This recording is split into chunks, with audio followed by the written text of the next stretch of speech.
പ്രിയപ്പെട്ടവരെ നമസ്കാരം. ഞാനിവിടെ നിൽക്കുന്നത് വാഴൂർ തീർത്ഥപാത ആശ്രമത്തിലാണ്.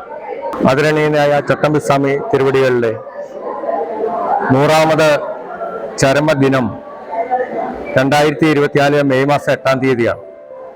അതോടനുബന്ധിച്ച് തീർത്ഥപാത ആശ്രമത്തിൽ വിവിധ പരിപാടികൾ സംഘടിപ്പിച്ചു പോരുകയാണ്. നമുക്കറിയാം, നവോത്ഥാന നായകനായിട്ടുള്ള ചട്ടമ്പിസ്വാമി തിരുവടികൾ രൂപം നൽകിയതാണ് തീർത്ഥപാത സന്യാസി പരമ്പരയ്ക്ക്. ഞങ്ങൾ പരിസ്ഥിതി പ്രവർത്തകർ അദ്ദേഹത്തെ കാണുന്നത് വലിയൊരു മനുഷ്യസ്നേഹി മാത്രമല്ല, സസ്യസ്നേഹി കൂടിയാണ് അദ്ദേഹം. സന്യാസിമാരുടെ ചരിത്രം പരിശോധിച്ചപ്പോൾ മനസ്സിലാക്കാൻ സാധിച്ചത്, ഇന്നവരെ കേരളത്തിലോ ഇന്ത്യയിലോ ഇന്ത്യക്ക് വെളിയിലോ ഒരു സന്യാസി പോലും തന്റെ ഭൗതിക ശരീരം സമാധി ഇരുത്തേണ്ടത് കാവിനുള്ളിൽ വേണം എന്ന് ഇന്നുവരെ ആവശ്യപ്പെട്ടില്ല. എന്നാൽ 100 വർഷങ്ങൾക്ക് മുമ്പ് മഹാനായ ചട്ടമ്പിസ്വാമി തിരുവടികൾ അദ്ദേഹത്തിന്റെ ശിഷ്യന്മാരോടും സുഹൃത്തുക്കളോടും പറയുകയുണ്ടായി, തന്റെ ഭൗതിക ശരീരം സമാധി ഇരുത്തേണ്ടത് കാവിനുള്ളിലായിരിക്കണം എന്ന്. അങ്ങനെയാണ് പന്മനയിൽ കാവിനുള്ളിലാണ് ചട്ടമ്പിസ്വാമി തിരുവടികളെ സമാധി ഇരുത്തിയിട്ടുള്ളത്. അത് ഇന്ന് നമുക്ക് അവിടെ ചെന്നാൽ അത് കാണാവുന്നതാണ്.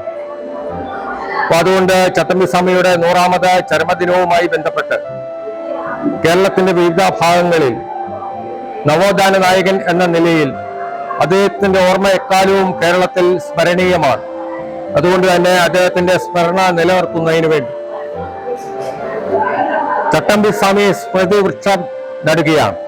അതിന്റെ ആദ്യത്തെ ചടങ്ങ് എന്ന നിലയിൽ തീർത്ഥപാത ആശ്രമത്തിന്റെ മുന്നിൽ തീർത്ഥപാതാശ്രമത്തിന്റെ മഠാധിപതി പ്രജ്ഞാനാനന്ദ തീർത്ഥപാത സ്വാമികൾ നാഗപ്പൂ മരത്തൈ നട്ടുകൊണ്ട് ചട്ടമ്പിസ്വാമി സ്മൃതി വൃക്ഷത്തിന്റെ ഔദ്യോഗികമായ ഉദ്ഘാടന ചടങ്ങ് നിർവഹിക്കുകയാണ്.